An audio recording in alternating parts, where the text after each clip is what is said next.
بسم اللہ الرحمن الرحیم، ویلکم ٹو مائی چینل۔ اس چینل کو ضرور سبسکرائب کر لیں۔ وہ کھانے جو حاملہ خواتین کو ہرگز استعمال نہیں کرنے چاہئیں۔ کچھ کھانے ایسے ہوتے ہیں جو حاملہ خواتین کو ضرور کھانے چاہئیں، لیکن کئی کھانے ایسے بھی ہیں جن کی وجہ سے حمل ضائع ہونے کا خطرہ ہوتا ہے۔ اگر ان کھانوں کو حمل کے ابتدائی ایام میں استعمال کیا جائے تو خطرناک نتائج پیدا ہو سکتے ہیں۔ آئیے آپ کو کچھ ایسے کھانوں کے بارے میں بتاتے ہیں۔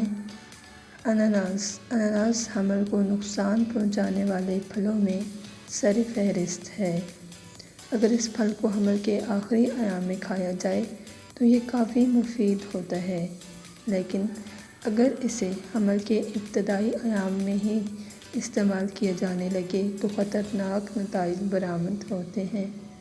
اس میں موجود بلومرین کی وجہ سے اعضائے رئیسہ سے ایسی رطوبتیں نکلتی ہیں جس کی وجہ سے حمل ضائع ہونے کا خطرہ ہوتا ہے۔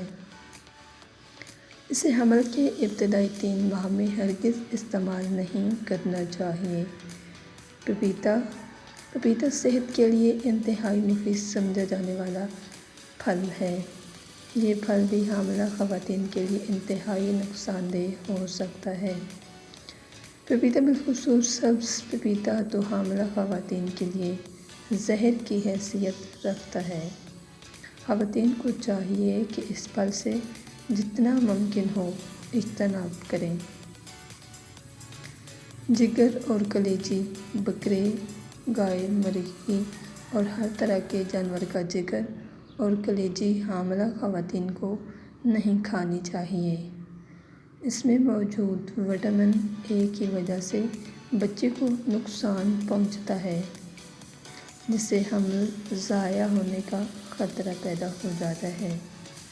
مچھلیوں کی 3 قسمیں جیسے ٹیلی فش، سویٹ فش اور تمام ایسی قسمیں جن میں مرکری کی مقدار زیادہ ہوتی ہے، اس کو ہرگز استعمال نہیں کرنا چاہیے۔ حاملہ خواتین کے لیے مچھلی کی یہ قسمیں اس لیے نقصان دہ ہیں کہ ان میں موجود مرکری حمل کو نقصان پہنچاتی ہے۔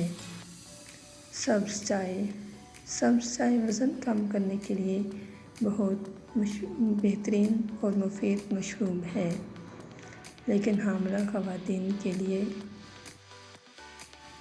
یہ مشروب بہت زیادہ نقصان دہ ہو سکتا ہے۔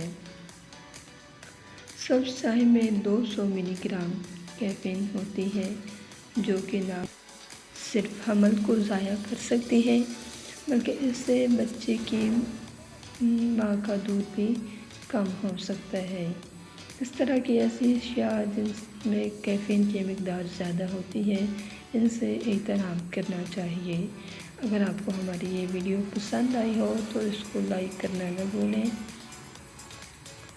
اور اپنے دوستوں کے ساتھ بھی اس ویڈیو کو شیئر کریں، اور کمنٹ سیکشن میں اس ویڈیو کے بارے میں ہمیں رائے دینا ہرگز نہ بھولیں۔